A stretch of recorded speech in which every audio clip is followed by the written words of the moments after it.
Chapter 4. A Vision, a Healing, and a Mother's Blessing for Life. Tribhuvan had never known his father. His mother was his whole world, his only support, his only love.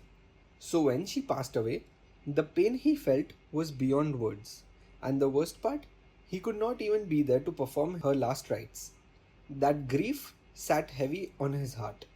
Now, while Tribhuvan was staying in Baroda, something else went wrong.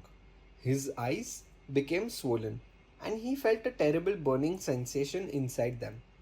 A local doctor gave him an ointment, but it did not help much. When the plague that had struck the town of Padra finally calmed down, Tribhuvan was sent back to his ancestral home.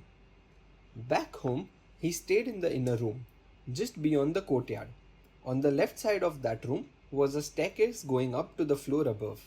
Even though this was his own home, Tribhuvan felt lost and empty without his mother. After he fell asleep, Tribhuvan suddenly woke up. His room was filled with a beautiful divine light and a wonderful sweet fragrance filled the air. He looked towards the staircase and saw it glowing with light too. And then a figure appeared. A divine woman dressed in white robes was slowly walking down the stairs. Her face was glowing like the moon. She had a bindi, a red dot, on her forehead. Her long hair flowed freely.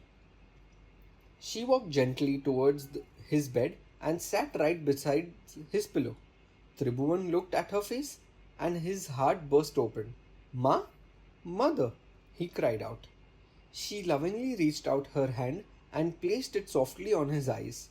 Her touch was gentle, like a cool breeze on a summer day. All the pain, all the burning in his eyes, it just melted away. Tribhuvan had missed his mother so deeply, and here she was, right in front of him. His eyes were dazzled by the light around her. He wanted to look into her eyes, but he could not. And then, in that moment, he realized something. His mother had died. Then who was this woman? Fear rushed through him. He began to sweat, and then he screamed.